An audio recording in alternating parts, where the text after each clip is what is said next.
के। बोलिए आचार्य गुरुवर श्री सर विराट सागर जी महाराज की जय। आचार्य श्री सर विनम्र सागर जी महाराज की जय। समस्त आचार्य संघ की। विनम्र सागर भोले भाले टीकमगढ़ पधारे, तेरी एक नजर जो पाले, खुलते किस्मत के ताले, खुलते किस्मत के ताले। टुक टुक देखे पल पल देखे, टुक टुक देखे पल पल देखे, टीकमगढ़ में आए के दूर दूर से लोग बेचारे सोच सोच के हार गए। मेरे विनम्र सागर को,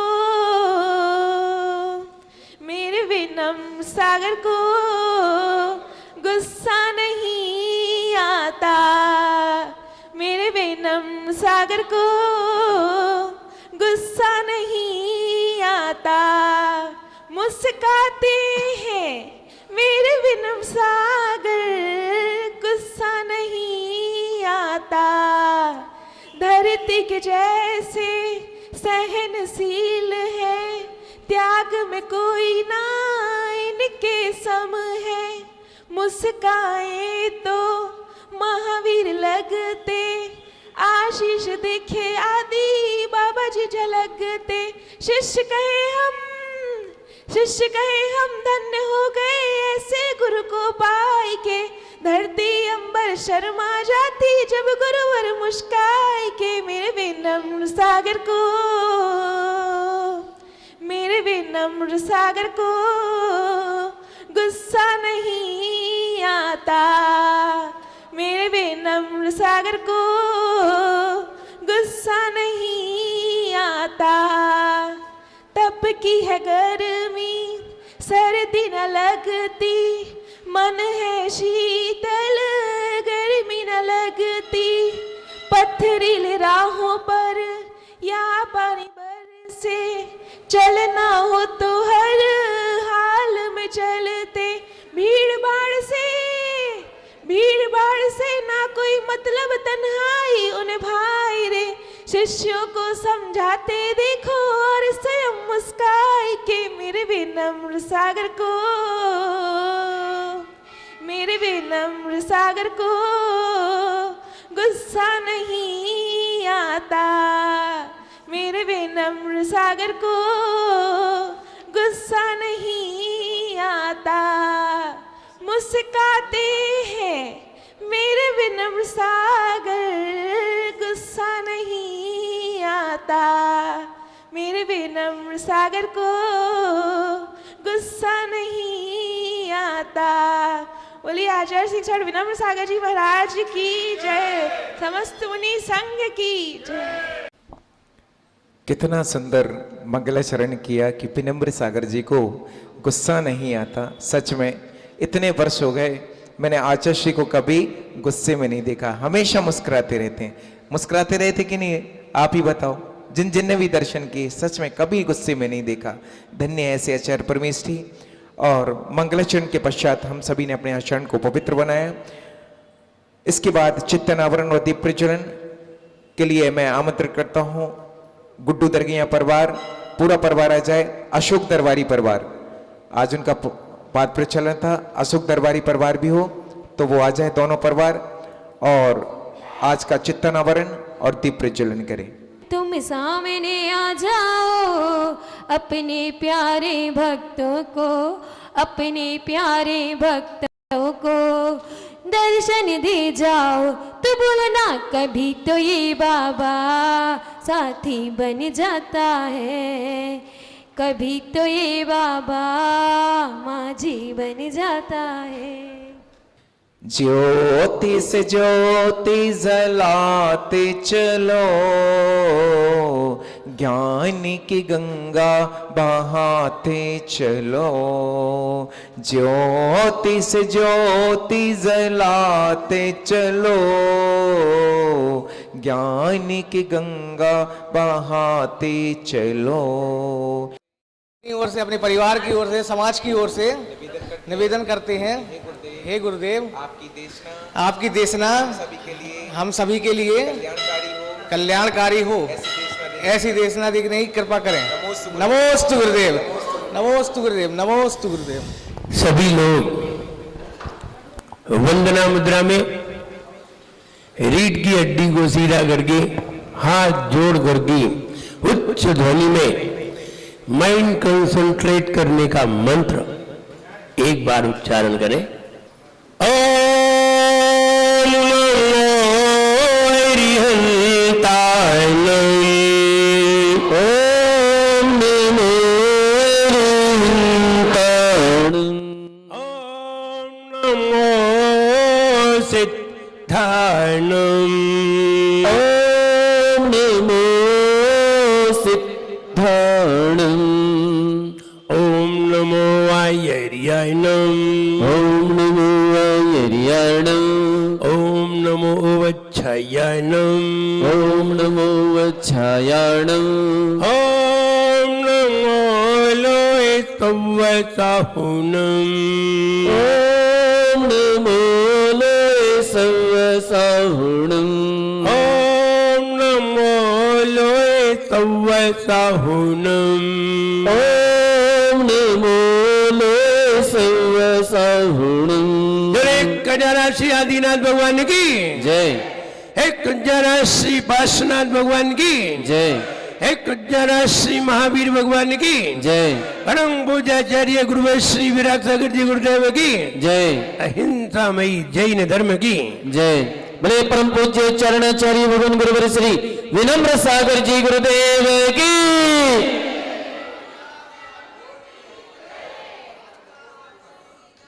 अब सभी लोग कल्याण मंत्र को भावपूर्वक पढ़िए। पहले छंद में हमने क्या कहा था उसका भाव देखिए। भाव नहीं उतरता है, हम आपको बताने का प्रयास करेंगे।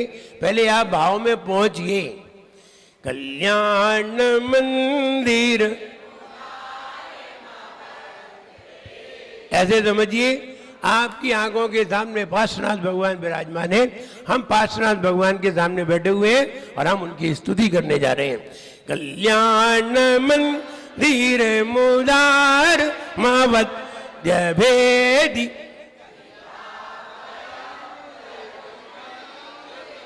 मंग्रीपद मम संसार सागर निमज्जित शीर्ष जंतु होतायमान। भावपूर्वक होतायमान विनम्य जिनेश यस्य स्वयं गुर गरिमाम्बुराशे स्तोत्रम सुविस्तृतमतिर्न विभुर्विधातुम्।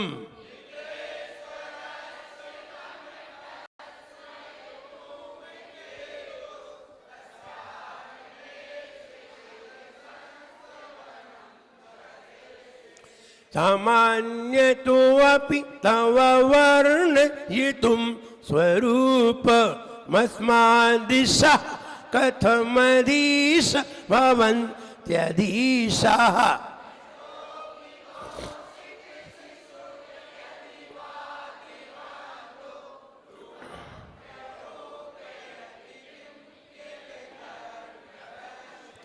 मोक्षयादनुभवन् नपि नाथ मर्त्यो नूनं गुणान् गणयितुं न तव क्षमेत।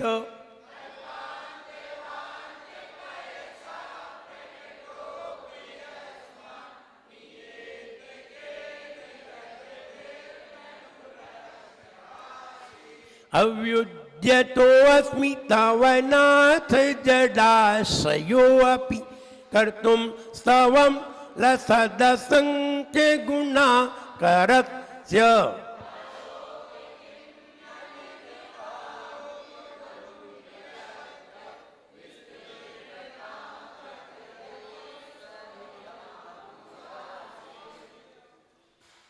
भावपूर्वक पढ़ने का तरीका, जब हम पढ़ते हैं कल्याण मंदिर मुदारम अवध्य वेदी, हमें सामने पार्श्वनाथ भगवान अगर है, हे भगवान कल्याणों के धाम आप ही हैं, आप सभी सुख के दाता हैं, आप पापों के भेद करने वाले हैं, आप ही भयभीत को अभय प्रदान करने वाले हैं। आपके चरण कमल पाकर,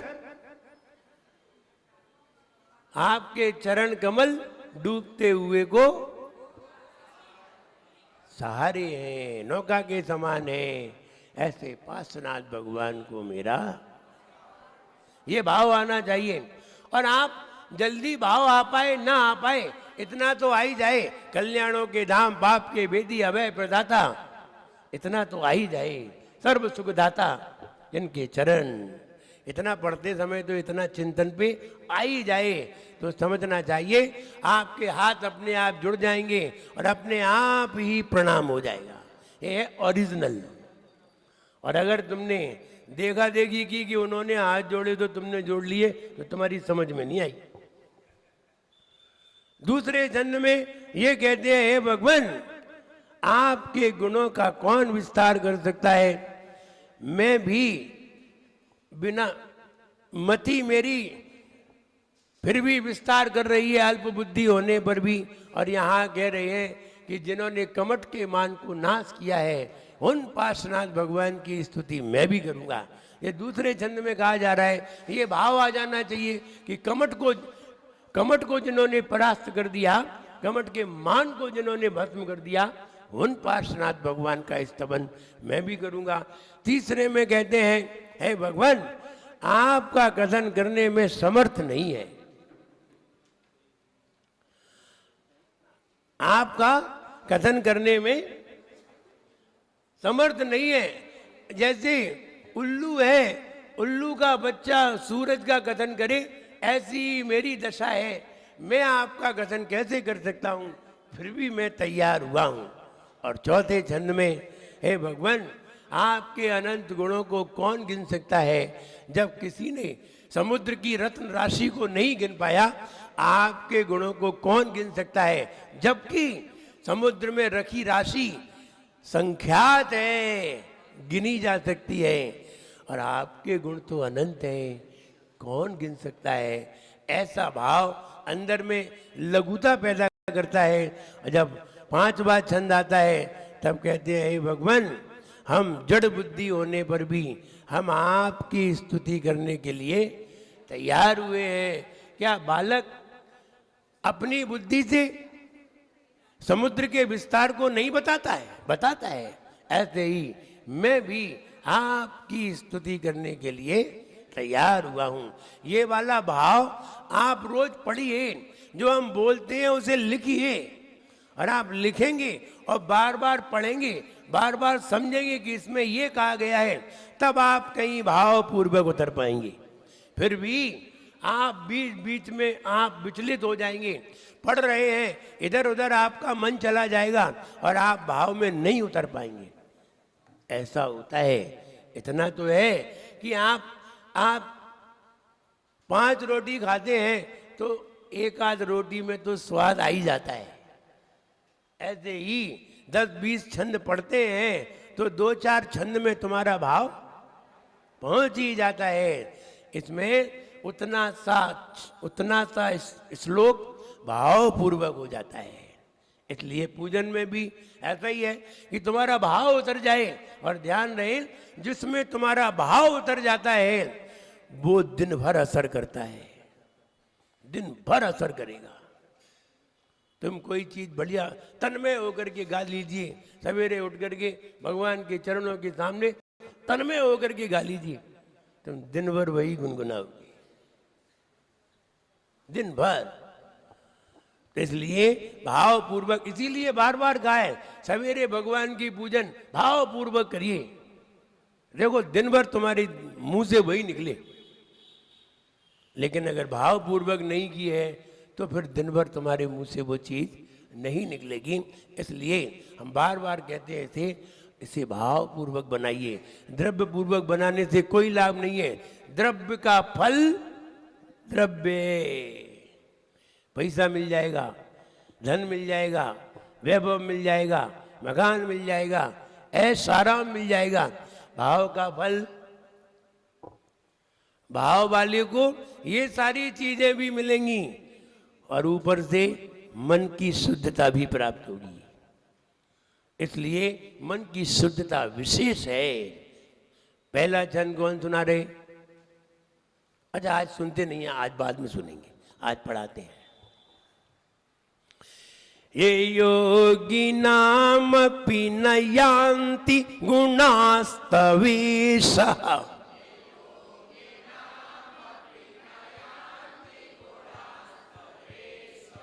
ये योगी नाम न यान्ति गुणास्तवेशः।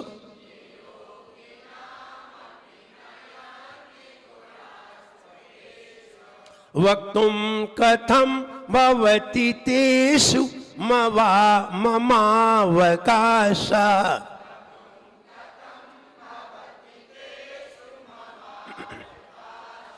वक्तुं कथं भवति तेषु ममावकाशः।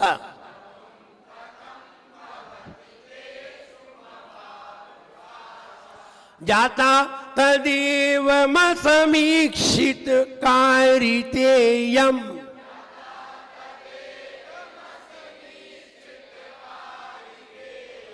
जाता तदेवमसमीक्षित कारितेयम्।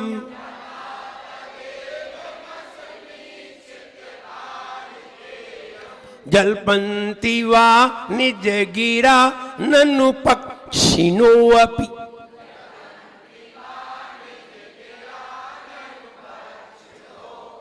जल्पन्ति वा निजगिरा ननु पक्षिणो अपि।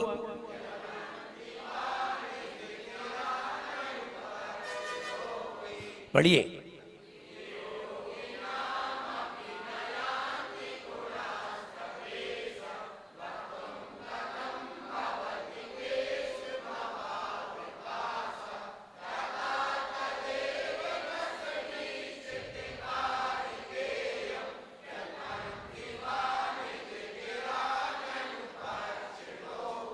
पक्षिणो अपि।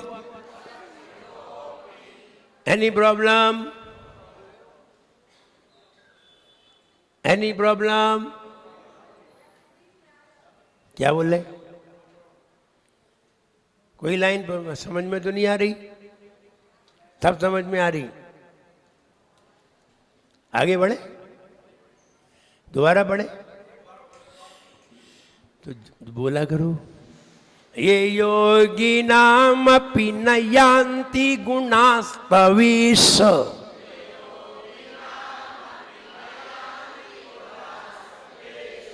वक्तुं कथं भवति तेषु ममावकाशः।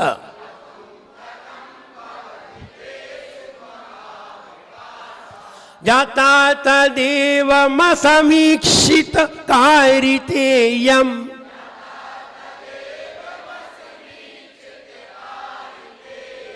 जल्पन्ति वा निजगिरा ननु पक्षिणो अपि।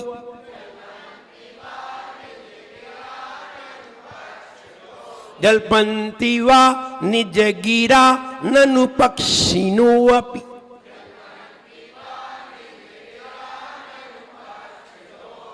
पढ़िए।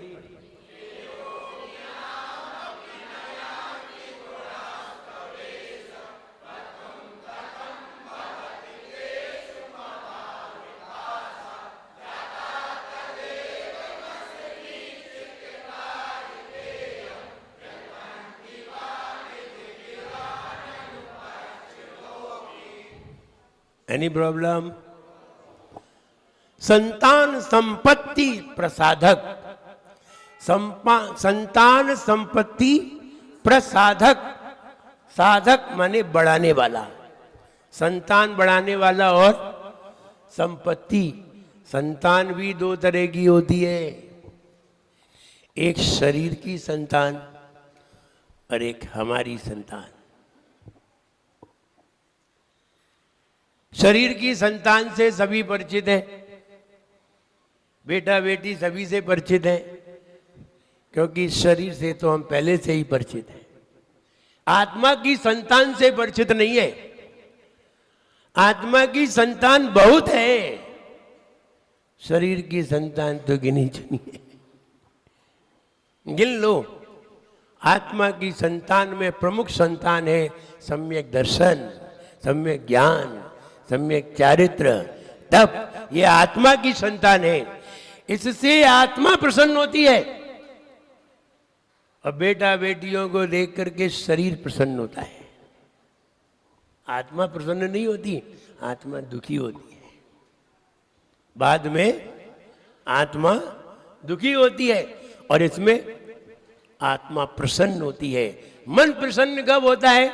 जब गुण प्राप्त होते नहीं है और गुणों को पाने के लिए प्रयास किया जाता है, तब मन प्रसन्न होता है, तब आत्मा प्रसन्न नहीं हो पाती। हम पूजन करते हैं, पूजन करके जब आते हैं तो कौन प्रसन्न होता है? आत्मा प्रसन्न होती है कि शरीर? ना आत्मा प्रसन्न होती ना शरीर, मन प्रसन्न होता है। बोले आप मन कहते तो हम मन बताते, आपने तो आत्मा और शरीर में पूछा है। इसलिए मन प्रसन्न होता है, मन खुश हो जाता है जब आप गाते हैं चिदानंद निर्मल कियो धोये कर्म रज मेल, सरल करी या जगत में कभी जन कौन शिव गए। जब मन आत्मा की ओर जाता है तो प्रसन्न होता है, जब मन शरीर की ओर जाता है संक्लेशित होता है। ये दोनों में अंतर है। इसलिए मन प्रसन्न होता है जब आत्मा की ओर जाता है। जब हम साधु को आहार देते हैं, खुश होकर के मन शुद्धि, वचन शुद्धि, काय शुद्धि, आहार जल शुद्ध है, रत्नत्रयी की आराधना के लिए मेरे हाथों से प्रसन्न होकर के आहार ग्रहण कीजिए।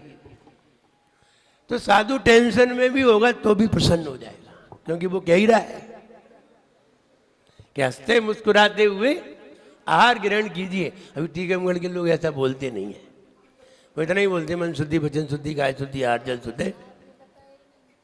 बोले आपने बताया ही नहीं, आप बताएंगे तो हम कहेंगे। हाँ, जो जो हम बताएंगे वही वही करोगे तुम। नहीं नहीं, कुछ अपना मन के, अपने मन का भी करेंगे। तो कभी कभी बोलते हैं ना मन शुद्धि, वचन शुद्धि, भोजनशाला में प्रवेश करिए। अरे भैया महाराज, भोजनशाला में आहार नहीं करते हैं, भोजनशाला में तो आम जनता आहार करती है। महाराज तो चौके में आहार करते हैं, गुलाब चंद जी। फिर भी कहते भोजनशाला में प्रवेश करिए। भोजनशाला में तो आम जनता भोजन करती है, भोजनशाला में भोगी भोजन करते हैं, योगी तो चौके में भोजन करते हैं। जो 2 बार खाते हैं वे भोजनशाला में जाते हैं, तो 1 बार खाते हैं वो चौके में जाते हैं। लेकिन फिर भी तुम भोजनशाला में ले जाते हो। महाराज कहते हैं क्या करें, बुद्धू है ये लोग, थोड़े बुद्धू हैं थोड़े से, तो भोजनशाला में नहीं चौके में प्रवेश करिए। और वो तो द्वार से ही कहने लगते हैं महाराज चौके में प्रवेश करिए, पड़गान में ही कहने लगते हैं महाराज चौके में चलिए। अरे चौके में नहीं, घर की ओर चलिए, अभी तो घर बहुत दूर है, अभी घर की ओर चलिए, फिर घर में प्रवेश करिए, फिर किचन में प्रवेश करिए। वो तो वहीं से ही कह देते हैं, मंदिर के सामने से ही, उनका चौका वहीं से ही चालू हो जाता है। तो इसलिए हम क्या कह रहे हैं नहीं मालूम, होता रहता है। और रूढ़िवादिता में चल रहे हैं। मन शुद्धि, वचन शुद्धि, काय शुद्धि, आहार जल शुद्ध है, आहार ग्रहण कीजिए। और आगे बोलिए, रत्नत्रय की आराधना के लिए मेरे हाथों से हंसते मुस्कुराते आहार ग्रहण कीजिए। महाराज टेंशन में होंगे ना तो थोड़ा हंसना पड़ेगा, क्योंकि वो कह रहा है, वो कह रहा है तो हंसना पड़ेगा। और वो भी हंस रहा है, और दूसरे को देख करके हंसी तो अपने आप आती है। कहते हैं ना, हंसी एक बीमारी है, हंसी एक बीमारी है। कौन सी? जैसे कि वो किसी को एक सुअर छू लेता है, सुअर, और वो किसी को छू ले तो वो भी छूल जाता है, और वो 10 को छू ले तो 10 भी छूल जाते हैं। कोरोना जैसी ने छू तो लो बस। तो हंसी एक कोरोना की बीमारी है कि एक व्यक्ति हंसता है तो सारे लोग हंसने लगते हैं। और रोना बीमारी नहीं है, तुम रो तो कोई नहीं रोएगा। कहते हैं हंसो तो दुनिया साथ हंसेगी, बैठ अकेले रोना होगा। अगर रोगे तो अकेले रोना पड़ेगा, और हंसो तो अब तुम्हारे साथ 10 और हंस लेंगे, फिर बेमतलब में ही हंस लेंगे, फिर तुम्हें देख के ही हंस लेंगे। देख, एक बार टीकमगढ़ में हमने कोई एक बात सुनाई होगी, मुझे याद आती कब, जब आचार्य से कहीं जा रहे थे। हो सकता है 93 की बात हो, 94 की, माज मंदिर की बात है। तो हमने कोई एक व्यंग सुनाया, तो व्यंग सुनाया तो पूरी पब्लिक हंसी, तो पूरी पब्लिक हंसी, तो आचार्य श्री भी हंस गए, वो भी हंस रहे थे। लेकिन आचार्य जी को समझ में नहीं आया कि हमने क्या कहा था, लेकिन वो हंस रहे थे। फिर रास्ते में पूछा कि ऐसा तुमने क्या कहा था जो सब लोग हंस रहे थे। तो हमने कहा आप क्यों हंस रहे थे?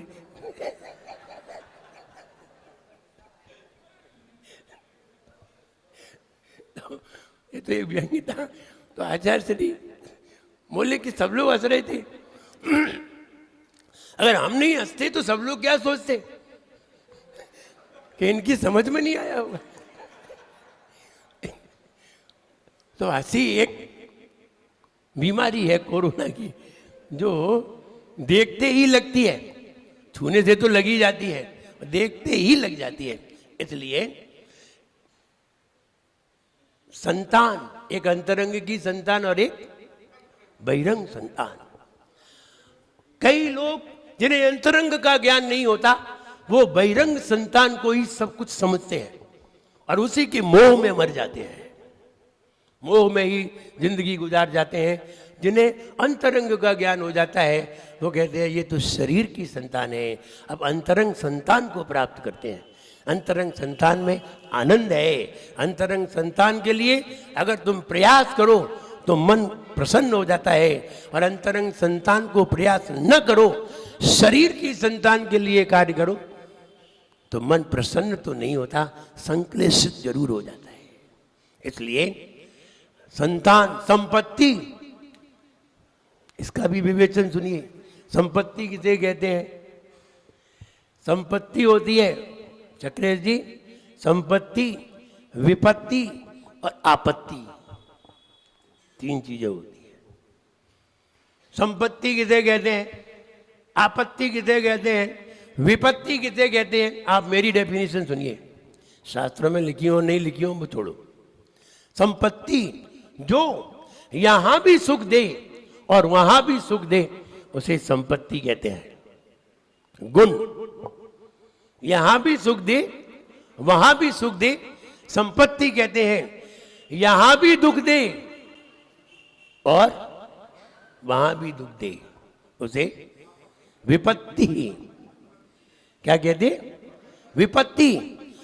और यहां तो तुम्हारे साथ रहे और साथ में रह करके भी दुख दे, और वहां साथ न रहे, उसे क्या कहते? आपत्ति।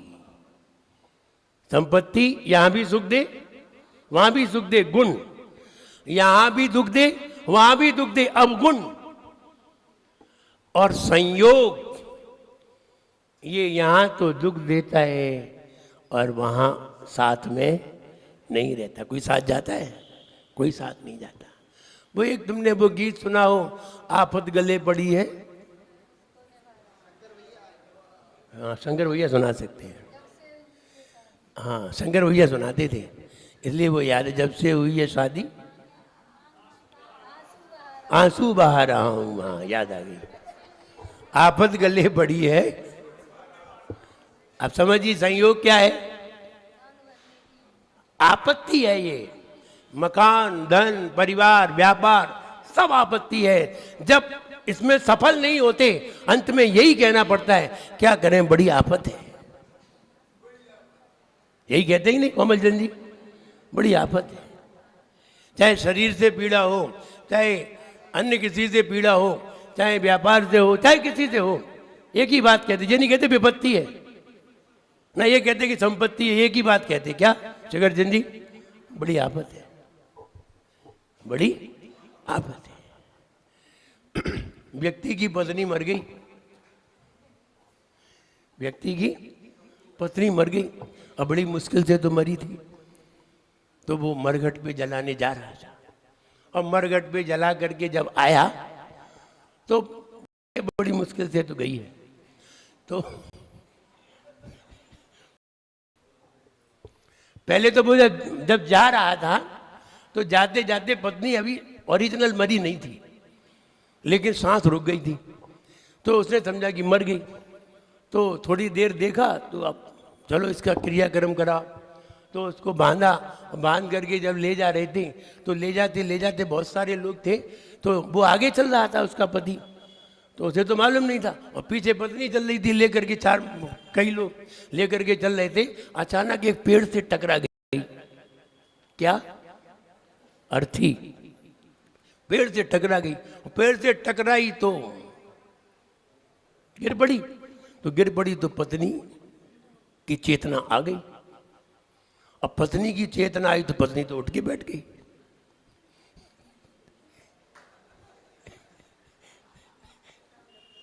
जब उठ के बैठी तो सारे लोग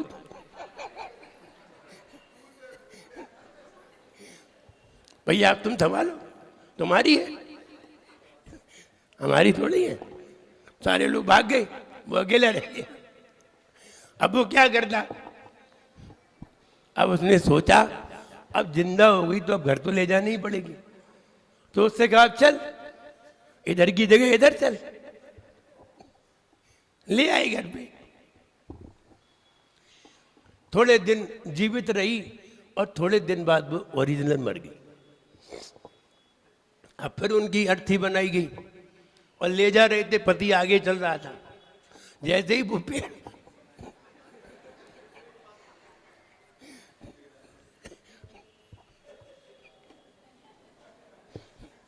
जैसे ही वो पेड़ आया तो वो खड़ा हो गया वहां, बोले साइड से।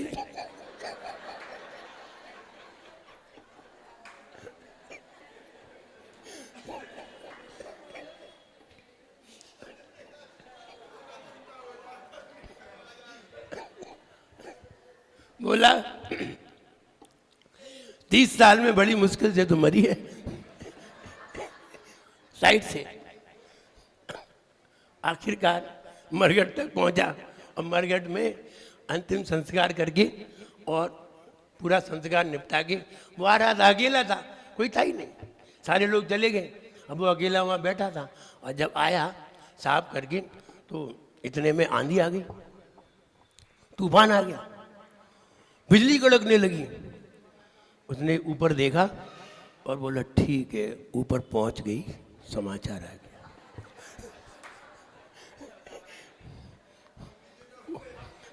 ऊपर जाने का समाचार आ गया, तूफान आने लगा, आंधी आने लगी। तो कहने का मतलब है संपत्ति हम समझते हैं ये संपत्ति है, नहीं नहीं, ये शरीर की संपत्ति आपत्ति है। संपत्ति किसे कहते हैं? यहां भी सुख दे वहां भी सुख दे, संपत्ति यहां भी दुख दे और वहां भी दुख दे। विपत्ति अवगुण, कितने पाप कर्म हो जाते हैं, यहां भी दुख वहां भी दुख। और जितने भी संयोग हैं ये सब क्या है? आफत है, आफत है, आपत्ति है, सब आपत्ति है। कोई भी हो, चाहे बच्चों के हो, चाहे व्यापार के हो, चाहे किसी के हो, राग द्वेष सब आपत्ति है। इसलिए संतान संपत्ति, कौन सी संतान? आत्मा की संतान। ये गाओगे, भगवान के गुण गाओगे तो आत्मा की संतान प्राप्त होगी, गुण। और संपत्ति ये भी प्राप्त होगी, प्रसादक। साधक माने बढ़ाने वाली संपत्ति, प्रसादक, यह छंद का फल है। आइए जाप देखते हैं। ओम ह्रीम ह्राम नमो पुत्र इत्थि कराणम कोट बुद्धिनम। ओम ह्रीम ह्राम नमो पुत्र इत्थि कराणम कोट बुद्धिनम। वे मुनि महाराज जिन्हें कोट बुद्धि रिद्धि प्राप्त है, कोट बुद्धि रिद्धि बहुत ही श्रेष्ठ बुद्धि कहलाती है। 4 प्रकार की बुद्धि होती है। 4 प्रकार की बुद्धि में नंबर 1 कोट बुद्धि, अपन पढ़ते हैं कोठस्थधान्योपमेक बीजम संभिन्न संश्रोत्रिपदानुसारी चतुर्विधम बुद्धि बलम दधाना स्वस्तिक क्रियासु परमर्शयो नः। बढ़ते चतुर्विधम, चतुर्विधम बुद्धि बलम, 4 प्रकार का बुद्धि का बल होता है। कोष्ठस्थ, बीज, पदानुसारी और संभिन्न संश्रोत्री, ये 4 प्रकार की बुद्धि होती है। 4 प्रकार की बुद्धि जिसके पास हो वो जनेन्द्र भगवान की वाणी को समझ सकता है। और 4 प्रकार की बुद्धि, पहली बुद्धि में ही तो फिसल जाते हैं, दूसरी बुद्धि तो और कठिन है, तीसरी और कठिन है, चौथी सबसे ज्यादा कठिन है, चौथी बुद्धि। और ये सारी बुद्धि मतिक ज्ञान पे डिपेंड करती है। इस पे मतिक ज्ञान पे, केवल मतिक ज्ञान बढ़िया होना चाहिए। 4 प्रकार की बुद्धि। नंबर 1 कोट बुद्धि, इसी में ही आएगी। नंबर 2 बीज बुद्धि, 7वें छंद में बीज बुद्धि आएगी। नंबर 3 पदानुसारी बुद्धि। नंबर 4 संभिन्न श्रोत्री बुद्धि, संभिन्न श्रोत्री सुनना। चतुर्विधम बुद्धि बलम दधाना स्वस्तिक क्रियासु, ये 4 प्रकार के मुनिराज, परम ऋषि, परमर्षियों ना, ये 4 प्रकार के मुनिराज मुझे आशीर्वाद प्रदान करें, ये रोज कहते हैं 4 प्रकार के मुनिराज। अब वो पहली प्रकार के मुनिराज आ रहे हैं, कोट बुद्धिनम, वे वाले मुनि महाराज। जैसे इसका फल तो बता दिया है इसमें, पुत्र स्त्री प्राप्ति हेतु, पुत्र और स्त्री, पुत्र और स्त्री दोनों की प्राप्ति हेतु ये वाली जाप करें। और बच्चों के लिए, बच्चों के लिए, अब जो बच्चे ही हैं उनके बच्चे थोड़ी होंगे, पुत्र स्त्री प्राप्ति के लिए और बच्चों के लिए बुद्धि प्राप्ति के लिए, क्योंकि बच्चों को बुद्धि की जरूरत है और बड़ों को अब बुद्धि की तो जरूरत है ही नहीं, उनको तो वृद्धि की जरूरत है। बच्चों को बुद्धि की और बड़ों को वृद्धि की, इसलिए बड़े वृद्धि करते हैं और बच्चे बुद्धि को प्राप्त करते हैं। बच्चे बहुत ही बुद्धिमान होते हैं, हम आपको बताएंगे, अभी बच्चों के भी झंझट बताएंगे। कोट बुद्धिनम, ये बुद्धि वो बुद्धि है जैसे कभी धान्य उत्पन्न होता है, गेहूं उत्पन्न होता है, चना उत्पन्न होते हैं, अन्य अनाज उत्पन्न होता है, तो गांव के किसान लोग उसको एक कोथली में भर करके रख लेते हैं। रखते हैं, हमारे विकी सागर जानते होंगे, ये गांव के हैं और इन्हें खूब खेती की है। तो कोथली में भर करके थोड़ा सा अनाज रख लेते हैं, बाकी बेच देते हैं, खा लेते हैं, खाने के लिए रख लेते हैं और कोथली में भर के रख देते हैं और बाकी सब बेच देते हैं। कोथली में क्यों भरा? कोथली में इसलिए भरा है कि अगला जो बीज रहता है, वो वाले अनाज का बीज कोथली में रहता है और बाद में वही निकाल करके खाने वाला खा लेते हैं, बेचने वाला बेच देते हैं, और जो बोने वाला है वो कोथली में से, उसे कहते हैं कोठ बुद्धि।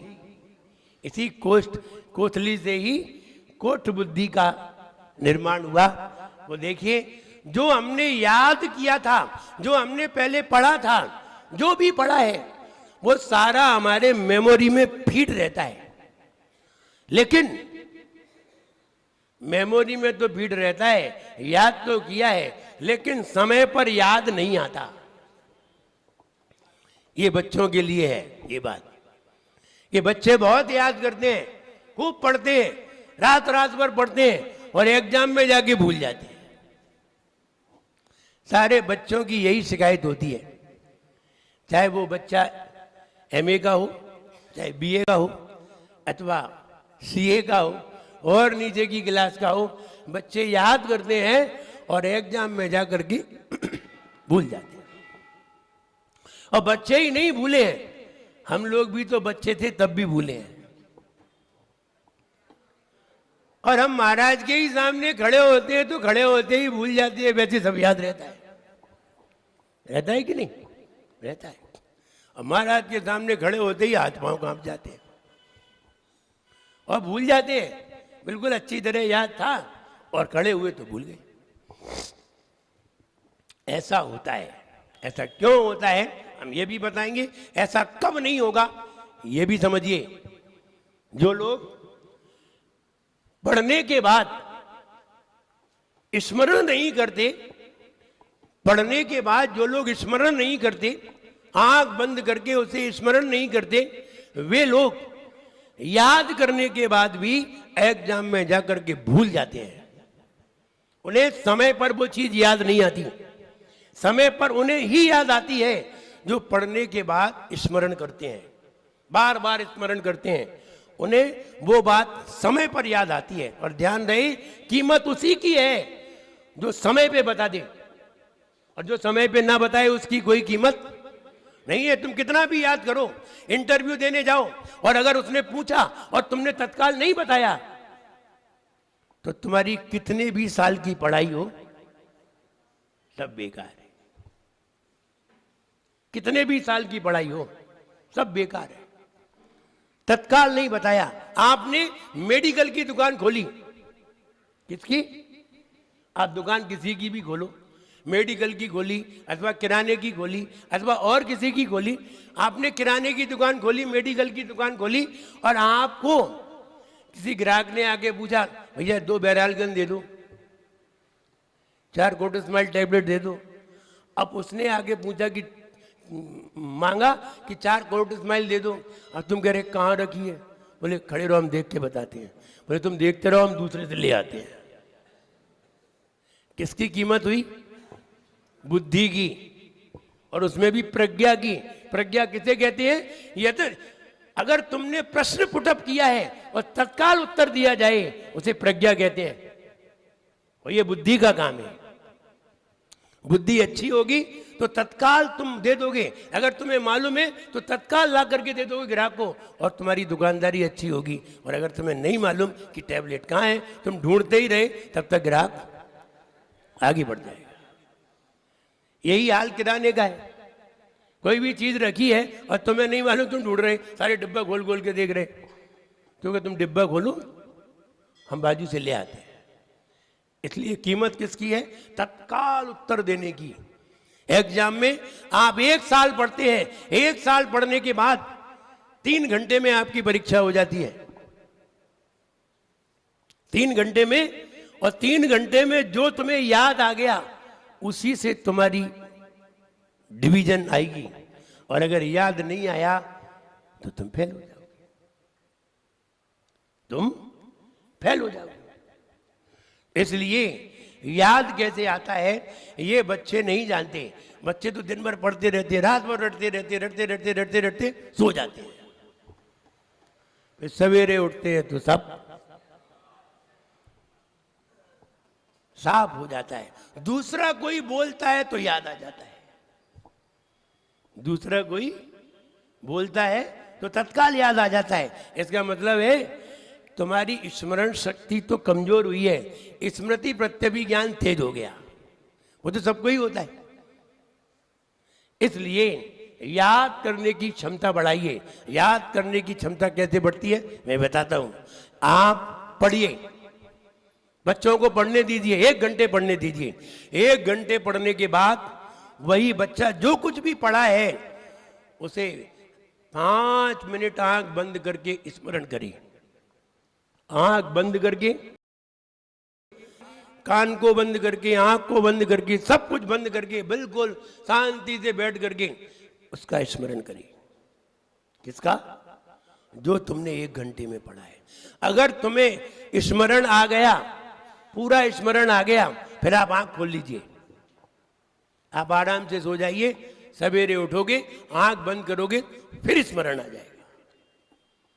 और अगर आपने स्मरण नहीं किया और तुम सो गए, देखो मैं छोटा सा उदाहरण दे रहा हूं, आप कंप्यूटर में कोई काम करिए और 1 घंटे काम करिए, 1 घंटे कोई सॉफ्टवेयर बनाइए, कोई काम करते रहिए और अचानक लाइट चली जाए,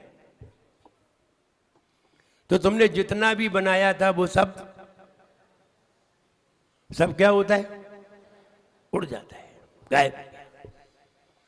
और अगर तुमने 1 घंटे काम करने के बाद 5 मिनट कंप्यूटर बंद करके उसे सेव कर लिया, फिर लाइट चली जाए तो कोई बात नहीं है, कंप्यूटर बंद हो जाए तो भी कोई बात नहीं है, कंप्यूटर से तुम्हारा स्क्रीन पर कंप्यूटर में क्योंकि हमने सेव कर लिया है। सेव कैसे करते हैं?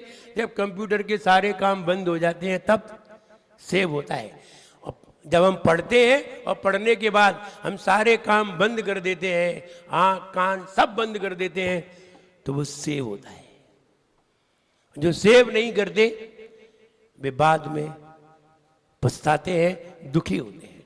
इसलिए सेव करना सीखिए। सेव करोगे तो आगे याद आएगा। आपने बहुत साल पहले बहुत सारी चीजें पढ़ी और आप भूल जाते हैं, कैसे याद आएंगी? ओम ह्रीम मरम नमो कोट बुद्धिनम, ऐसे मुनिराज जो कोट बुद्धि रिद्धि के धारी हैं, उन मुनिराज को मेरा बारंबार नमस्कार हो। उनको ऐसी रिद्धि है, अगर 20 साल पहले भी उन्होंने कोई चीज याद की है, वो वे आज भी याद कर लेते हैं। जैसे 2 साल पहले कोथली में अनाज रखा, वैसा हम निकाल लेते हैं, वैसे ही वे 10 साल पहले उन्होंने जो कुछ याद किया वो तत्काल सामने बता देते हैं कि हमने क्या याद किया है। अगर पुरानी चीजें तुम्हें स्मरण में लाना है तो कोट बुद्धिनम रिद्धि का जाप करिए। ऐसे मुनिराज को रोज प्रणाम करिए। जैसे ही रोज प्रणाम करोगे, ये वाली बुद्धि तुम्हारे अंदर विकसित होने लगेगी और पूर्व में तुमने क्या याद किया था वो सब स्मरण में आने लगेगा। और अगर ये वाली रिद्धि नहीं की, ऐसे मुनिराजों को स्मरण नहीं किया, ऐसी शक्ति को स्मरण नहीं किया, और ऐसी शक्ति कैसे प्राप्त होती है वो स्मरण नहीं किया, तो फिर तुम कितना भी याद करते जाओ, वो कहेंगे आगे का पाठ और पीछे का सपाट, यही होगा। फिर पीछे का भूल गए और आगे का पूरा याद रहा। आज का तो याद है, बच्चे जैसी बुद्धि हो जाएगी तुम्हारी, बच्चे जैसी बुद्धि। और बच्चे की बुद्धि तुम्हें बताते हैं। एक छोटा सा बच्चा, 2 साल का बच्चा आप अपनी गोद में लीजिए और आप उससे पूछिए टॉफी खाओगे? बोले हाँ खाएंगे। 1 खाओगे कि 2? बोलेगा 2। 2 खाओगे कि 3? बोलेगा 3। 3 खाओगे कि 5? बोलेगा 5। 5 खाओगे कि 7? बोलेगा 7। 7 खाओगे कि 2? बोलेगा 2। अब आप विचार करिए कि वो क्यों बोला 2। वो जानता नहीं है कि 2 कितने होते, 3 कितने होते हैं। उसको तो बाद का जो वर्ड है वो याद रहता है और पीछे का भूल जाता है, क्योंकि उसकी बुद्धि उतनी है। 2 साल का बच्चा, 1 साल का बच्चा 2 अक्षर बोलना सीखता है, 2 साल का बच्चा 3 अक्षर बोलना सीखता है, 3 साल का बच्चा 4 अक्षर बोलना सीखता है, फिर 5 साल का बच्चा वाक्य बोलना सीख जाता है। क्रम है ये। बच्चा 1 साल का हो गया, पापा कहेगा, दादा कहेगा और कुछ नहीं कहेगा, मम्मी कह लेगा, बस मम कह लेगा, मम्मी नहीं कहेगा। 3 साल का होगा, 3 अक्षर का वर्ड कहने सीख जाएगा, और 4 साल का होगा तो 4 अक्षर का वर्ड भी एक साथ बोलना सीख जाएगा। फिर वो आगे बोलना सीखेगा। तो हम ये कहना चाहते हैं कि हम कैसे अपनी याददाश्त बढ़ाएं, बच्चों को कैसे पढ़ाना चाहिए, याद कराओ और पढ़ाओ।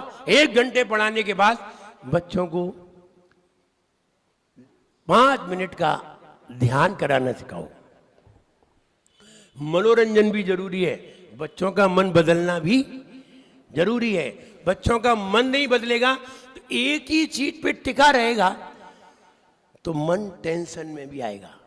और टेंशन की एक पहचान बता रहा हूं, जब बच्चे टेंशन में हो, जब बच्चों की ऐसी स्थिति हो, बच्चों को आप कितना भी पढ़ाओ उसे याद नहीं होगा।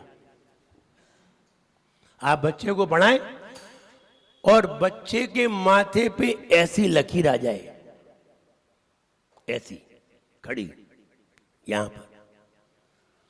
आप बच्चे को 1 घंटा नहीं 2 घंटा पढ़ाना, उसे कुछ भी याद नहीं होगा। पहले इसकी ये वाली लकीर खत्म करो। बोले कैसे खत्म करें? उसको कोई मनोरंजन में ले आओ,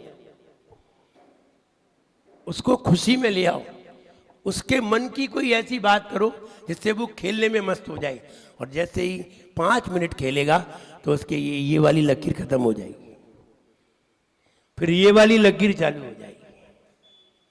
ऐसी लकीर आए तो याद जल्दी होता है, और ऐसी लकीर आए तो याद होता ही नहीं है। याद होता भी नहीं है और याद आता भी नहीं है। दोनों बात समझिए। याद आएगा भी नहीं, तुमने पहले याद किया और ऐसी लकीर है, तुम 1 घंटा बैठे रहो ऐसे माथे पे हाथ रखे, एग्जाम में याद नहीं आएगा। और जैसे ही पेपर दे करके बाहर आओगे, क्यों आया याद? क्योंकि वहां तुम टेंशन में थे, और ये लकीर ऐसी थी तुम्हें दिख नहीं रही थी, जरा आईना सामने रख के देख लेते तो लकीर ऐसी थी।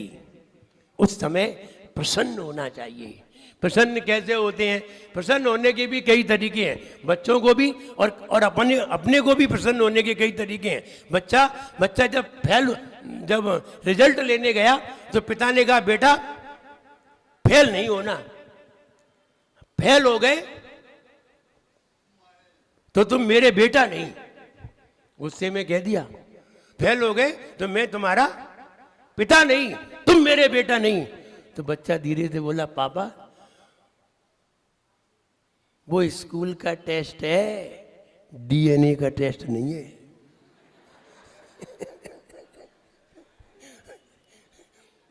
अब पिताजी बहुत अकेले रह गए। अब पिताजी क्या कहते?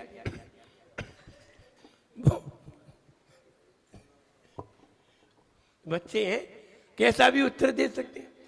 तो इसलिए जब हमारे मन में प्रसन्नता रहती है तो हमें जल्दी याद होता है, स्मरण होता है, हम ब्रेन से फ्रेश होते हैं, जल्दी हमारे अंदर बात जाती है।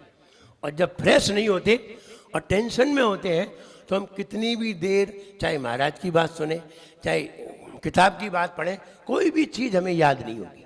इसलिए याद करने के लिए ओम ह्रीम अरम नमो कोट बुद्धिनम, ऐसे मुनिराज को रोज नमस्कार करिए। सवेरे उठ करके बच्चों से रोज नमस्कार कराइए ऐसे मुनिराज को। और ये वे मुनिराज हैं जिन्हें 20 साल 30 साल 50 साल पहले की बात जो उन्होंने पढ़ी थी वो उन्हें सारी स्मरण में आ जाती है। वे मुनि महाराज विदेश क्षेत्र में विराजमान, ये कोट बुद्धि रिद्धि है। कौन सी बुद्धि? कोट बुद्धि। कोष्ठक में कोथली में रखी हुई चीज जिन्हें बिल्कुल वैसी की वैसी ही बनी रहे जैसी पहले थी, ऐसी रिद्धि जिनके पास होती है। कोट बुद्धि रिद्धिधारी मुनिराज विदेश क्षेत्र में विराजमान, उन मुनिराज को मेरा मन से, वचन से, काय से बारंबार प्रणाम होवे। अर्थ देखने के लिए तैयार होते हैं। चित्र में देखिए पार्श्वनाथ भगवान विराजमान, और पार्श्वनाथ भगवान की कई लोग स्तुति कर रहे हैं, पूरा संघ स्तुति कर रहा है। पूरा संघ इस तरह से बिठाया गया कि पूरा संघ ही पार्श्वनाथ भगवान की स्तुति कर रहा है। तो इसमें क्या कहा जा रहा है? पेड़ देखिए, पेड़ बना हुआ है, पक्षी देखिए, पक्षी भी भगवान के आजू बाजू बैठे हुए हैं। और पक्षी भी ये क्यों बनाया गया है चित्र? पक्षी जैसा चाहे उनके उपयोग की बात हो चाहे नहीं हो, वे तो बोलते ही रहते हैं। चाहे बात उपयोग की हो चाहे नहीं हो। जैसे बच्चे कभी कभी जब खेलते हैं अपने मूड में होते हैं तो न जाने क्या क्या बोलते रहते हैं, चाहे उनका उपयोग का हो चाहे न हो। जैसे पक्षी बिना विचारे कुछ भी बोलते रहते हैं, वैसे ही आचार्य कुमुद चंद आचार्य कहते हैं, हे भगवान वैसे ही मैं भी बिना विचारे आपके गुणगान कर रहा हूं। विचार ही नहीं है कि आपका गुणगान सही भी है या नहीं है, फिर भी मैं गा रहा हूं। बिना विचारे, कोई विचार नहीं। यही नहीं कि हम कह रहे हैं वो सही कह रहे हैं कि नहीं कह रहे हैं, कह रहे हैं और कहे जा रहे हैं। क्यों कहे जा रहे हैं? तो इसमें एक बात बताइए कि ये योगिनामपि, ये जो योगी भी, जिनकी स्तुति योगी भी नहीं यान्ति, यान्ति माने कह सके, यानी प्राप्त कर सके। गुणास्तवेशो, ये भगवान आपकी स्तुति बड़े बड़े योगी भी नहीं कर पाए। बड़े बड़े योगी भी आपकी स्तुति करने में समर्थ नहीं हुए। बड़े योगी कौन थे? गणधर भगवान। भगवान ने जितना बोला उसका असंख्यातवा भाग गणधर की समझ में आया। कितना? असंख्यातवा भाग समझ में आया। अब समझिए, असंख्यात तो यहीं कम हो गया। जितना भगवान ने बताया उतना समझ में आया, असंख्यातवा भाग, असंख्यात तो यहीं कम हो गया। फिर उनने जितना बताया उसका असंख्यातवा भाग लोगों की समझ में आया, मुनिराजों की समझ में आया। उनने असंख्यात कम कर दिया। फिर जितना उनकी समझ में आया उससे असंख्यातवा भाग उन्होंने बता पाया, फिर लिख पाया। तो कितना कम होता गया वो तो ऐसे ही समझो जैसे कि एक इतना सा बर्फ का डेला हो, इतना सा बर्फ का डेला हो और 10 लोगों के हाथ में दिया जाए तो अंत में जाकर के बर्फ इतनी सी रह जाए। ऐसे ही भगवान की दशा है। तो यहां कहते हैं ये योगी ना, जिनकी स्तुति करने में योगी भी समर्थ नहीं। योगी कौन? जो योग लगाते हैं, एक एक महीने का योग लगाते हैं, योगासन में बैठते हैं, ऐसे योगी वे भी इनकी स्तुति करने में समर्थ। देखो मनापरिय ज्ञानधारी मुनि महाराज, अवधिक ज्ञानधारी मुनि महाराज, सर्वावधि ज्ञानधारी मुनि महाराज, परमावधि ज्ञानधारी मुनि महाराज, उसी भव से मोक्ष जाने वाले मुनि महाराज, वे भी केवली भगवान की स्तुति करने में समर्थ नहीं हो सके। बताओ, हम तो है ही क्या, कुछ नहीं जानते। कोई लिख जाता है वही पढ़ते हैं और समझते हैं हम बहुत ज्ञानी हैं। लिख और कोई गया, पढ़ हम रहे हैं और ज्ञानी अपने आप को समझ रहे हैं। वे लिख गए, वे ज्ञानी नहीं समझ रहे और ये पढ़ पढ़ के अपने आप को बड़े ज्ञानी समझ रहे हैं। यही नहीं समझ पाए कि ज्ञान क्या है और ज्ञानी कौन है, यही नहीं समझ पाए।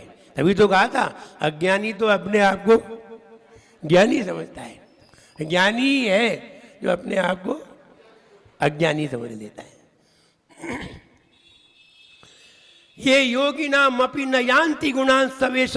हे भगवान, बड़े बड़े योगी भी आपके गुणों को कहने में मवावकाशा, उनमें भी ऐसी सामर्थ्य दिखाई नहीं दी। वे भी समर्थ नहीं हो पाए। वक्तुम कथम, आपका कथन करने में वे भी समर्थ नहीं हो पाए। तो आगे कह रहे हैं जाता तदेव मसमीक्षित कारितेयम। तो कहते हैं हे भगवान, तो मैं, बड़े बड़े योगी भी आपकी स्तुति करने में समर्थ नहीं हो सके, फिर भी मैं आपकी स्तुति फिर भी कर रहा हूं। ये मेरी वैसी ही अवस्था है जैसे पक्षी बिना विचारे बोलते रहते हैं। क्या बोल रहे हैं उन्हें खुद नहीं मालूम और लोगों की भी समझ में नहीं आ रहा है कि क्या बोल रहे हैं। ऐसे ही हम भी असमीक्षित, बिना विचारे, कोई भी विचार न करते हुए हम भी बिल्कुल मेरी दशा उस पक्षी की तरह है। हम भी पक्षी की तरह आपका विवेचन कर रहे हैं। हम जानते हैं बड़े बड़े योगी भी आपकी स्तुति नहीं कर पाए। वे गणधर भगवान, वे ही थक गए स्तुति करते करते और जिंदगी गुजर गई। हम अगर 100 साल की जिंदगी लेकर के यहां पर 1000 बार भी आए तो भी, और एक लाइन को दोबारा न बोले और लगातार बोलते रहे तो भी भगवान के गुणों की स्तुति नहीं हो सकती। रिपीट ना करें, एक बार बोल दिया दोबारा ना बोलें, ऐसा बोलते चले जाएं और 100 साल की उम्र लेकर के आए और 1000 बार भी आए तो भी हम उनकी स्तुति नहीं कर सकते। अब हम ऐसा क्या करें? हम पढ़ते हैं, अध्ययन करते हैं, थोड़े दिन तक चलेगा। आपका अध्ययन कितने दिन तक? थोड़े दिन तक चलेगा। अध्ययन थोड़े दिन तक चलता है, लेकिन अभ्यास ज्यादा दिन तक चलता है।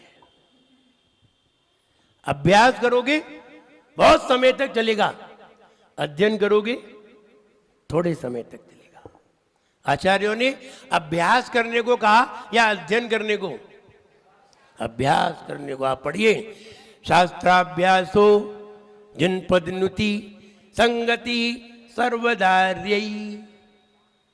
अपन हिंदी में पढ़ते हैं इसलिए नहीं मालूम, अपन पढ़ते हैं शास्त्रों का हो, तुम पढ़ते हो, और लिखा अभ्यास का है। किसी ने इसका पद्यानुवाद जिसने भी किया है सही नहीं किया, इसका पद्यानुवाद सही नहीं है। सही ये है, शास्त्राभ्यासो जिनपदनुति संगति सर्वदार्यई सद्वित्तानां गुणगण कथा दोषवादे च मौनम। ये है इसका संस्कृत। अब हिंदी में देखिए, शास्त्रों का हो पठन सुखदा। अब तुम पढ़ने में लग गए और बता रहे थे अभ्यास करने को। अभ्यास में और पढ़ने में क्या अंतर है? रीडिंग एंड प्रैक्टिस, बहुत अंतर है। अभ्यास में तुमने रात्रि में पढ़ा कि रात्रि में भोजन नहीं करना चाहिए, और अभ्यास में रात्रि में भोजन का त्याग, दोनों में बहुत अंतर है। अभ्यास प्रैक्टिकल है और अध्ययन थ्योरी, दोनों में बहुत अंतर है। इसलिए अध्ययन थोड़े समय तक चलता है, अभ्यास जिंदगी भर तक चलता है। अनुभव अगले जन्म तक जाता है। अध्ययन थोड़े समय, अभ्यास जिंदगी भर, अनुभव अगले भव तक जाता है। इसलिए श्रेष्ठ क्या है? अनुभव। अनुभव करिए। अभ्यास से अनुभव होता है, अध्ययन से अभ्यास करने का भाव होता है, और अभ्यास से अनुभव हो जाता है। अनुभव साथ में जाता है, अगले जन्म तक जाता है। इसलिए ये वाली संपदा अगले जन्म तक ले जाना हो तो अनुभव करिए। अगले जन्म तक ले जाना हो तो अनुभव करिए। ऐसे समझिए, इनकमिंग आउट गोइंग करना है तो यहीं तक घुमाते रहिए, व्हाट्सएप पे डाल के निपट जाइए। और लंबे समय तक ले जाना है तो मेमोरी कार्ड में डालिए। और अगले जन्म में ले जाना है तो मेमोरी कार्ड से निकाल करके इंटरनल मेमोरी बनाइए, गूगल में डालिए। किसमें?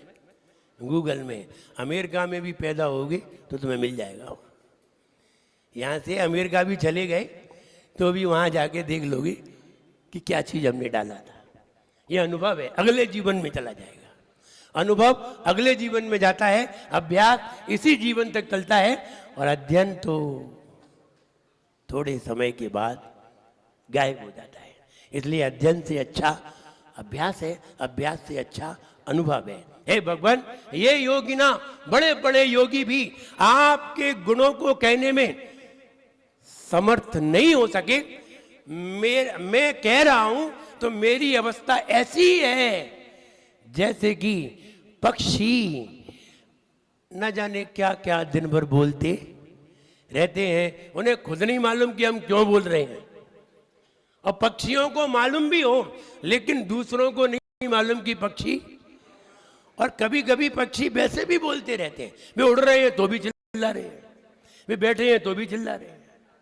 इनको ये नहीं पता कि जैसे पक्षी बिना विचारे बोलते रहते हैं, ऐसी दशा मेरी है भगवान कि हम भी आपकी स्तुति बिना विचारे कर रहे हैं। ध्यान रहे, बिना विचारे भी जो भगवान की स्तुति करता है एक दिन उसमें भी अच्छे विचार आने लगते हैं। बिना विचारे भी करोगे तो भी एक दिन विचार आने लगेंगे। लेकिन तुमने भक्ति की ही नहीं है, ना विचार करके की है, ना बिना विचारे की है, तुम्हारे अंदर कभी भी सही विचार नहीं आ सकता।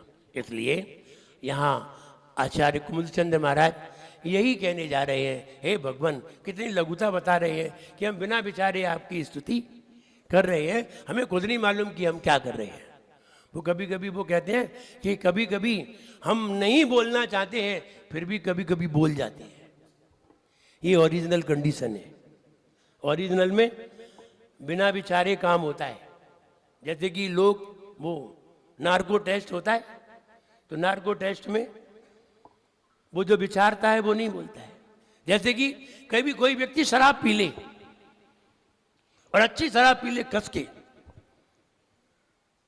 फिर वो वही बोलता है जो ओरिजिनल होता है।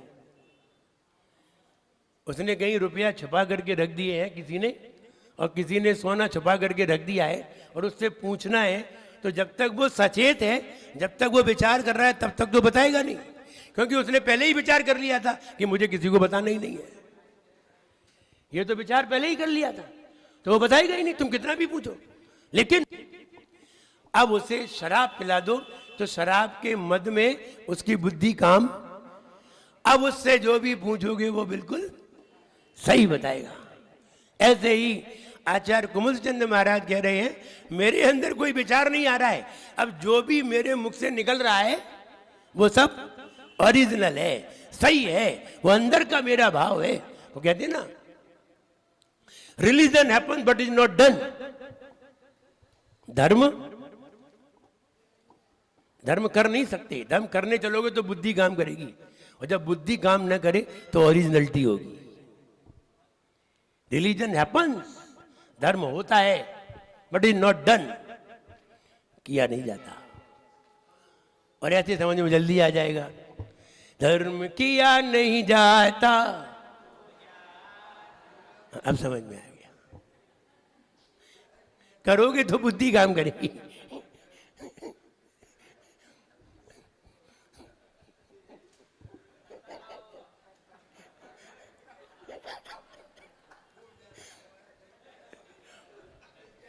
कक्का तो पुराने चावल है। धर्म किया नहीं है, करने चलोगे तो बुद्धि काम करेगी, और बुद्धि से करोगे तो उतना ही कर पाओगे जितनी बुद्धि होगी।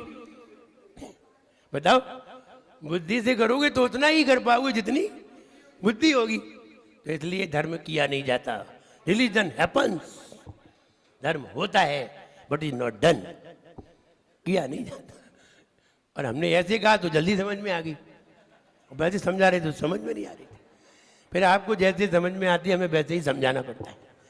तो इसलिए धर्म कभी किया नहीं, तुम करने जाओ पूजन करेंगे पूजन करेंगे पूजन करेंगे, कभी भी नहीं कर पाओगे। और एक समय ये आएगा कि तुम ओरिजिनल पूजन में ही हो जाओगे। हम पिक्चर देखने जाएंगे पिक्चर देखेंगे, देखते रहेंगे, और एक समय वो आएगा कि तुम पिक्चर में ही लीन हो जाओगे। और पिक्चर में दुखी का अगर चित्र आ जाएगा तो तुम भी रोने लग जाओगे। तो उस समय तुम पिक्चर देख नहीं रहे हो, उस समय तुम पिक्चर देख नहीं रहे हो, तुम पिक्चर में हो, इसलिए रो रहे हो। वो एक बार जब मैं छोटा था, 8-10 साल का था, तो एक पिक्चर देखी, हाथी मेरे साथी। अब वो हाथी मर गया। अब हाथी मर गया तो वो लेके जा रहा था नफरत की दुनिया को छोड़ के, वो हाथी को सुना रहा था, ले जा रहा था, तो ले जा रहा था। अब हम खूब रो रहे वहां बैठे बैठे, पिक्चर में खूब रो रहे। तो घर पे भी आके रो रहे थे एक बार। तो मम्मी बोली क्यों रो रहे हो? वो हमने, वो हाथी मर गया। तो मम्मी हंस रही थी, बोली मर गया तो मर गया, वो तो पिक्चर थी। तो कभी कभी हम पिक्चर में इतने तल्लीन हो जाते हैं कि उसके सुख दुख को अपना सुख दुख समझने लगते हैं। यही होना है, ये होना है। और देखना तो करना है, देखना क्रिया है, होना क्रिया नहीं है, होना तो रियल कंडीशन है। इसलिए उस समय जब हम हो जाते हैं, भगवान की भक्ति में खो जाते हैं, उस समय हम भगवान के हो जाते हैं, उस समय पूजन में हो जाते हैं। बाकी तो पढ़ते रहते हैं, करते रहते हैं। Religion happens but is not done. धर्म होता है, किया नहीं जाता। याद हो जाएगा गुलाब चंद जी को, और कोमल चंद जी को तो पक्का ही याद हो जाएगा। क्या धर्म किया नहीं जाता है? हाँ बिल्कुल सही। हम गलत कहते ही नहीं है। आप भले ही कुछ समझो तो जिनकी स्तुति करने में योगी भी समर्थ नहीं हुए, मैं आपकी स्तुति कर रहा हूं तो मेरी दशा ऐसी है जैसे पक्षी गण बिना विचारे कुछ भी बोलते रहते हैं, ऐसे ही मैं बिना विचारे कुछ भी बोल रहा हूं।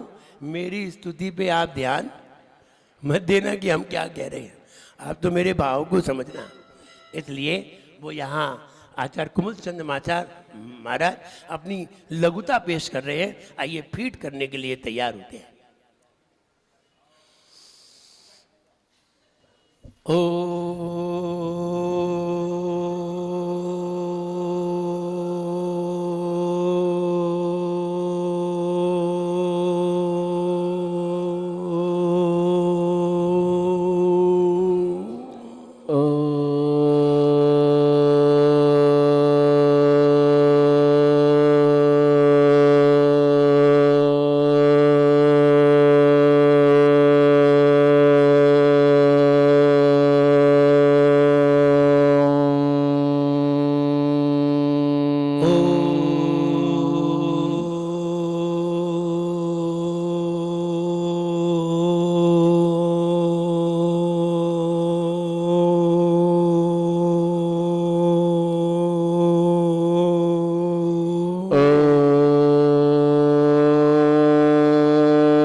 आंखें बंद, दोनों हाथ खुली, एक दूसरे से टच ना हो।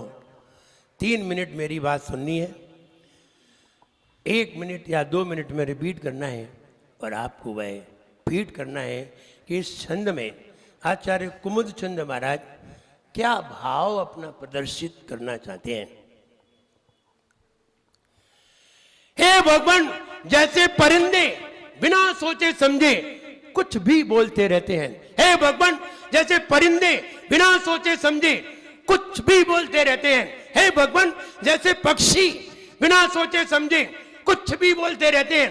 हे भगवान, जैसे परिंदे बिना सोचे समझे कुछ भी बोलते रहते हैं, वैसे ही मैं भी बिना सोचे समझे उन जिन देव की स्तुति कर रहा हूं। वैसे ही मैं भी बिना सोचे समझे जिन देव का कथन कर रहा हूं।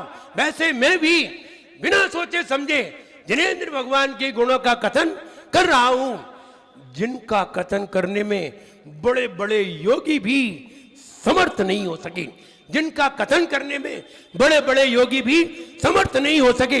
हे भगवान, जैसे परिंदे बिना सोचे समझे कुछ भी बोलते रहते हैं, वैसे मैं भी बिना सोचे समझे आपके गुणों का कथन कर रहा हूं।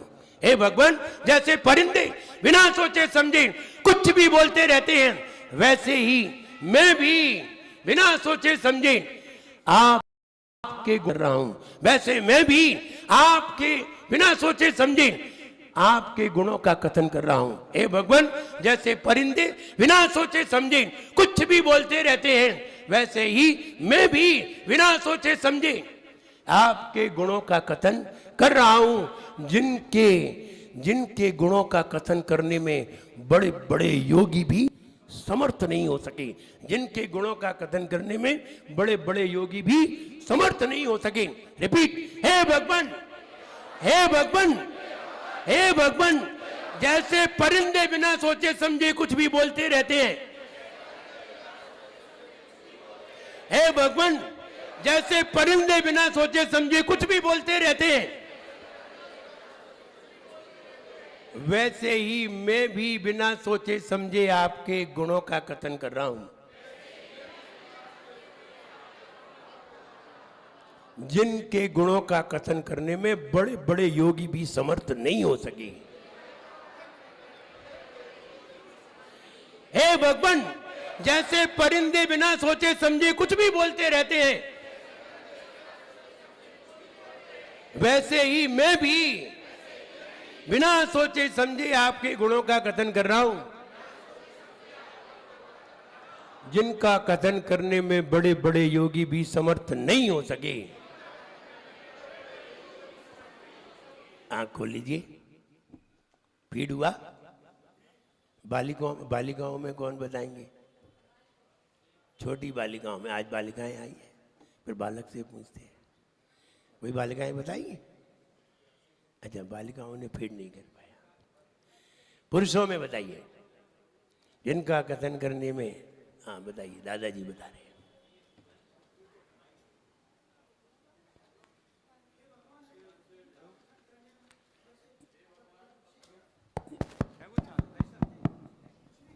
हेलो,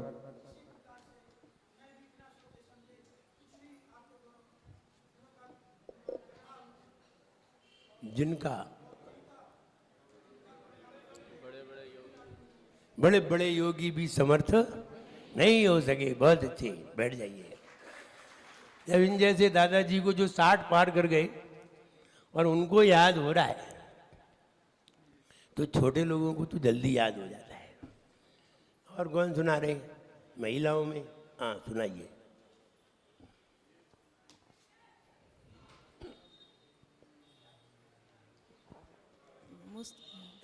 हे भगवान, जैसे परिंदे बिना सोचे समझे आपके गुण कुछ भी बोलते रहते हैं, वैसे हम भी आपके गुणों का स्तवन बिना सोचे समझे आपके गुणों का स्तवन कर रहे हैं।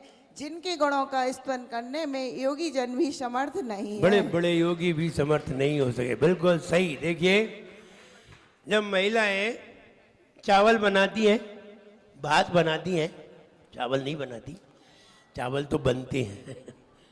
भात बनाती हैं तो कितने चावल देखती हैं कि पक गए कि नहीं? बस ऐसे ही हम सबको थोड़ी देखेंगे।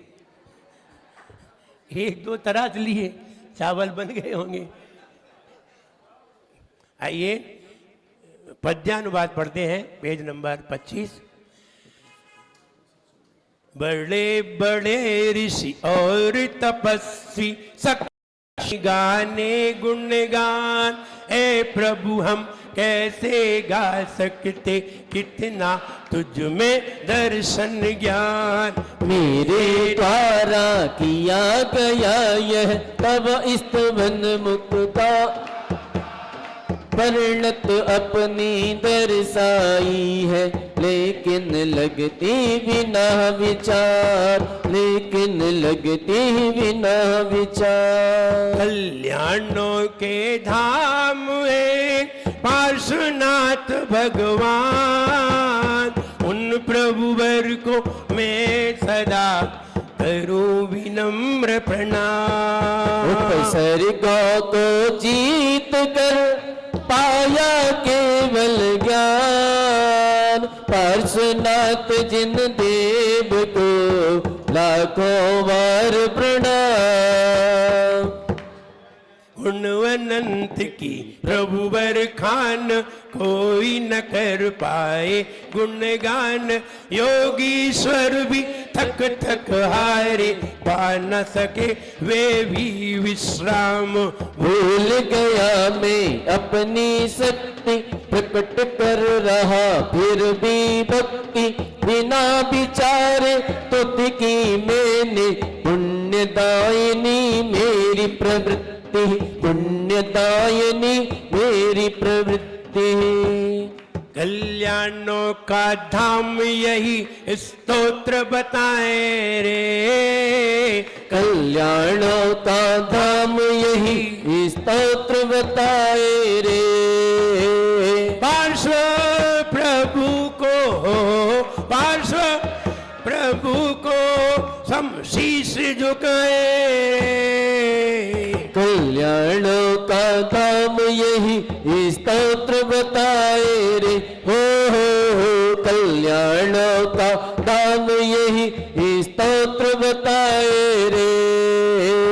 बिना विचारे बोले जो पक्षी सा अज्ञानी हो। बिना विचारे बोले जो पक्षी सा अज्ञानी वो।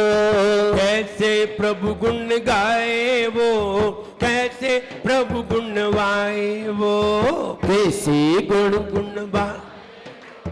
कैसे प्रभु गुण गाए वो। योगी गुण नहीं गा पाए हम कैसे गा सकते वो।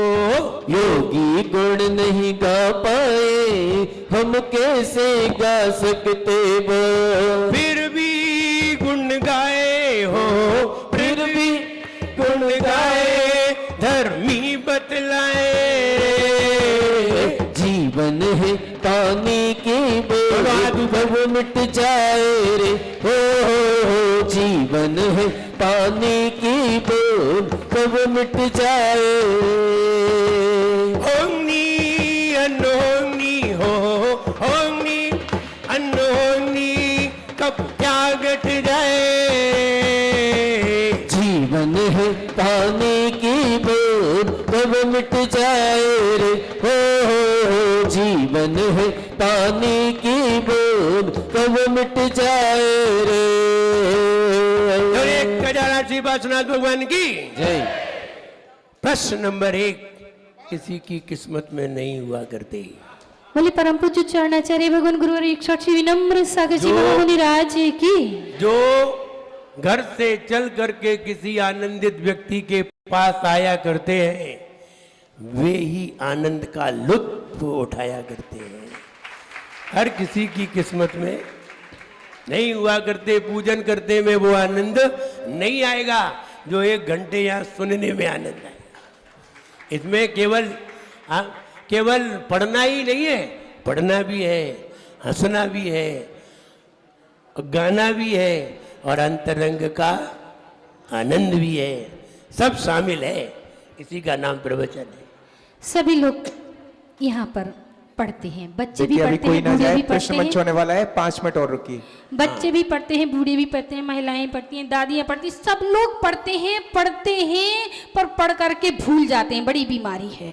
आज गुरुदेव ने बताया है आपको तो इतना बताना है, इतना समझाना है कि पढ़ करके भूलते क्यों हैं। 1 2 3 4 5 6 7 8 9 10 और याद करके भूलते क्यों है, पढ़ करके भूलते क्यों है। रात भर पढ़े सवेरे भूल गए। ऐसा काहे को पढ़ा। ऐसा पढ़ो कि याद बना रहे। हाँ बालिका बता रही है, बताइए बेटा पढ़ करके क्यों भूल जाते हैं। स्मरण नहीं करते। स्मरण नहीं करते। बिल्कुल सही उत्तर है। स्मरण नहीं करते, पढ़ते तो हैं, स्मरण नहीं करते। देखिए कि घर पे भी पहुंच जाएगा। नेक्स्ट प्रश्न।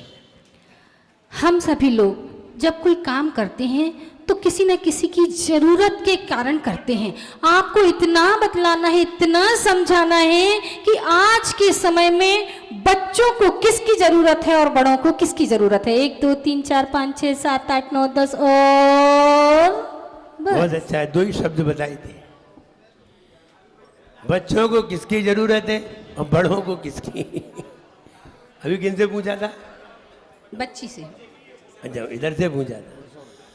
बच्चों को किसकी जरूरत है और बड़ों को किसकी। ध्यान से सुना या कान से? यहाँ वालों ने तक अब पता चलेगा। ध्यान से सुनेगा तो ध्यान आ जाएगा, कान से सुनोगे तो ध्यान नहीं आएगा। अच्छा, छोटा बालक बालक आगे आ जाओ बेटा।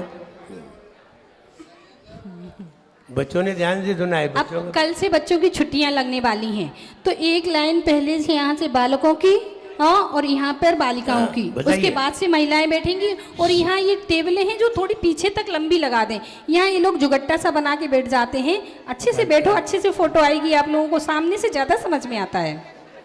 बच्चों को वृद्धि की और बड़ों को बच्चों को वृद्धि की, बच्चों को बुद्धि की और बड़ों को वृद्धि की। बिल्कुल सही उत्तर है। बच्चों को बुद्धि की, बड़ों को। आगे आ जाओ बेटा। मैं बुट्टू भैया से अनुरोध करता हूँ, बुट्टू भैया आए और उसको गिफ्ट प्रदान करें। बुट्टू भैया। थर्ड प्रश्न महिलाओं से। महिलाएं राइट रहे। संपत्ति, विपत्ति और आपत्ति, इन तीनों की परिभाषा बतानी। 1 2 3 4 5 6 7 8 9 10 और वो लंबा लंबा हो जाएगा। बिल्कुल छोटा छोटा सा, इन लोगों के लिए क्या। संपत्ति, विपत्ति, आपत्ति, सब समझ में आ रही है सब बातें। लोग कहते हैं कि ध्यान से नहीं सुनते, लोग कान से नहीं ध्यान से सुनते हैं सब। संपत्ति, विपत्ति और आपत्ति, तीन चीजें बतानी है। हाँ, पीछे से बताइए। आपत्ति तो मैं खुद ही है। आपत्ति तो जल्दी समझ में आ जाएगी। जो यहाँ भी सुख दे और ऊपर भी सुख दे वो संपत्ति, और जो यहाँ भी दुख दे ऊपर भी दुख दे वो विपत्ति, और जो यहाँ पर जो सहयोग है वो दुख और ऊपर भी दुख दे वो आपत्ति। ऊपर दुख थोड़ी देगा। ऊपर भी सुख दे वो आपत्ति। गलत। ऊपर भी सहयोग मिलता है ना, उसको आपत्ति। गलत। बैठ जाइए, सारे लोग गलत आपका बता रहे हैं। प्रयास बहुत अच्छा है, कोई बात नहीं। और अगले कैंडिडेट। बहुत सारे कैंडिडेट हैं। बताइए। मैं आपके पीछे। आचार्य श्री को नमोस्तु, महाराज जी को नमोस्तु, माता जी को वंदामी। जो यहाँ पे सुख दे और वहाँ पर भी सुख दे वो संपत्ति, जो यहाँ पर दुख दे और वहाँ पर भी दुख दे वो आपत्ति, विपत्ति, और जो यहाँ पे साथ दे और जो वहाँ ना साथ दे वो आपत्ति। बिल्कुल सही उत्तर है।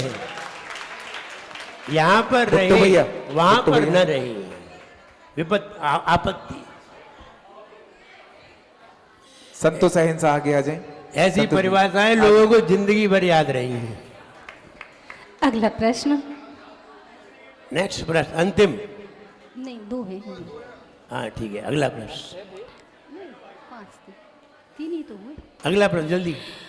हम भगवान की भक्ति करते हैं, भगवान के गुणगान करते हैं, कुछ पाने के लिए, कुछ खोने के लिए, कुछ होने के लिए। आपको तो ये बतलाना है कि हम भगवान के कब हो जाते हैं। 1 2 3 4 5 6 7 8 9 10 और हम भगवान के कब हो जाते हैं, बहुत सरल है। बस एक ही शब्द बदलना है, सुई आ जाएगा।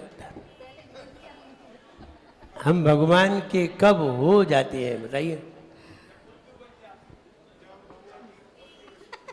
जब हम भक्ति में खो जाते हैं। खो जाते हैं, बिल्कुल सही उत्तर है। जब हम भगवान की भक्ति में खो जाते हैं। ज्ञान भैया आए पूज्य और भैया गुरुदेव। को पुरस्कार दें। ज्ञान भैया। पूज्य गुरुदेव हम सभी लोगों को डेली समझाते हैं कि हमें भावपूर्वक भक्ति करना चाहिए, भावपूर्वक हमें अध्ययन करना चाहिए, और जो भी हम छंद पढ़ते हैं वो भावपूर्वक पढ़ना चाहिए। आपको तो ये बतलाना है, इतना समझाना है, इतना कहना है कि किसका फल क्या होता है। 1 2 3 4 5 6 7 8 9 10 और बस।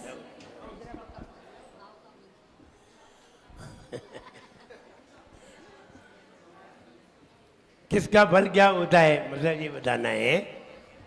द्रव्य का फल क्या है, द्रव्य पूर्वक पढ़ेंगे तो क्या है, भाव पूर्वक पढ़ेंगे तो भाव का फल क्या है। आधा तो क्लियर हो गया। द्रव्य का फल क्या है, भाव का फल क्या है। हाँ बताइए। महिलाओं में, महिलाओं का ही नंबर है। आज पुरुषों ने कम हाथ उठाए। पीछे से, पीछे।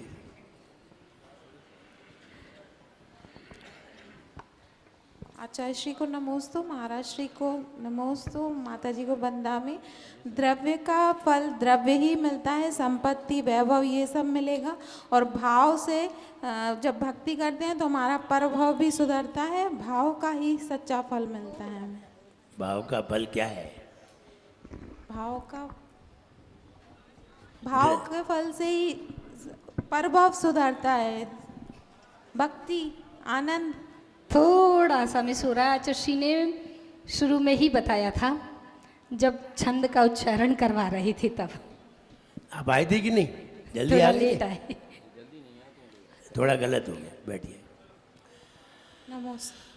भाव का फल क्या है? द्रव्य का फल तो हो तुम गया। लेट आओगे अब तो देखो, दूसरा क्वेश्चन द्रव्य का फल द्रव्य हो गया, भाव का फल रहेगा तो आधा तो उत्तर होगी। अब दूसरा प्रश्न होगा। प्रश्न ये है, पहले छंद में कौन से शब्द पर नमस्कार किया जाता है? ये कल्याण मंदिर स्तोत्र के पहले छंद पे कौन से शब्द पर नमस्कार किया जाता है? कौन से शब्द पर नमस्कार किया जाता है? ध्यान दें। हाँ, बालिका बता रही है, बालिका बताइए। जल्दी खड़ी हो, पीछे। हाँ ठीक है, जी बता है। अभिनम्य, बिल्कुल सही उत्तर है। बेटा पहले नमोस्तु बोलते हैं आचार्य को, फिर उत्तर देते हैं।